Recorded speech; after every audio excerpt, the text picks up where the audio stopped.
And by leaving no one to pray for the dead, it's as though Ivan was stretching his power into God's world, into the heavens, or perhaps into hell.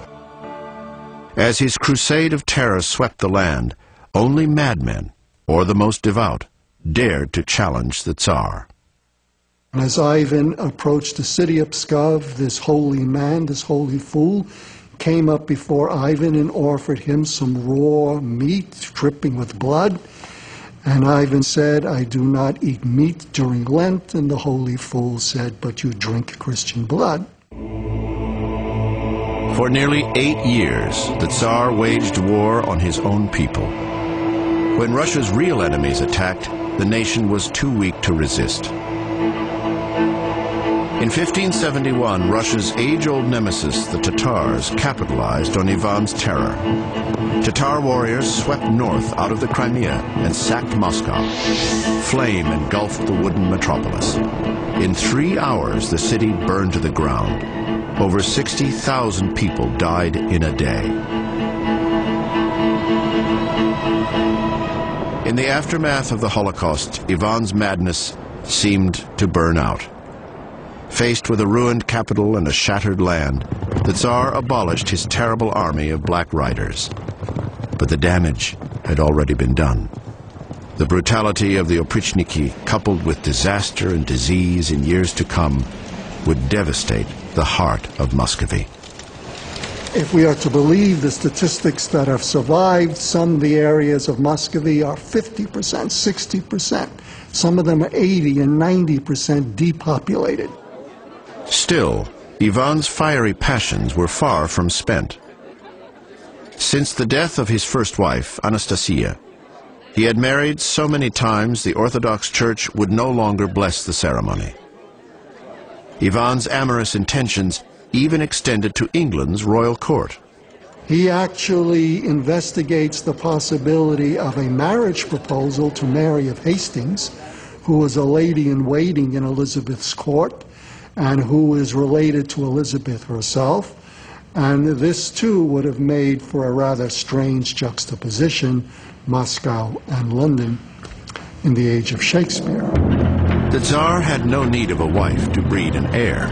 The succession was assured. Ivan's eldest son, the Tsarevich, shared his father's lust for knowledge and power. Some say even for torture.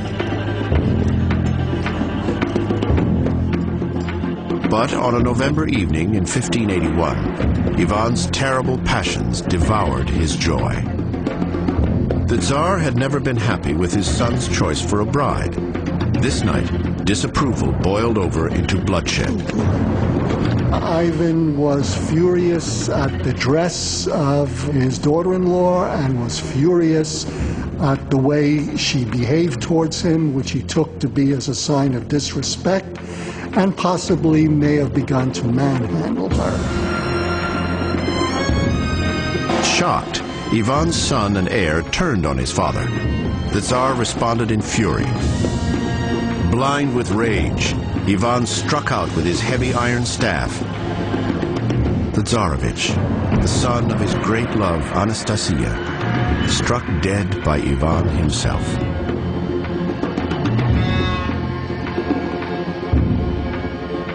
With the death of his heir, Ivan's life seemed to unravel.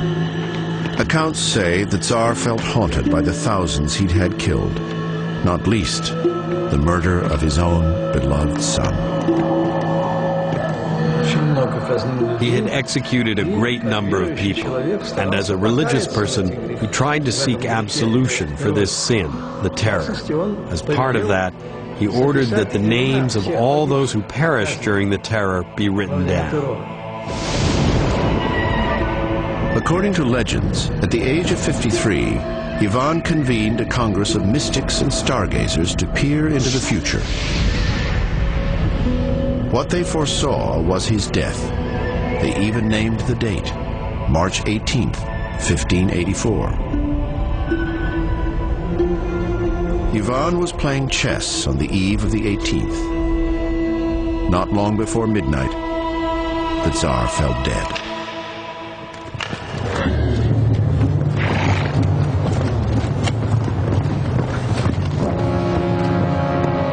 Ivan the Terrible had raised Muscovy from a kingdom to an empire. But Ivan's very own brutality had destroyed the son and heir he had raised to lead Russia after his death. Ivan had shattered a royal line that stretched back over 7 centuries, and the empire he had worked so hard to build hurtled into chaos.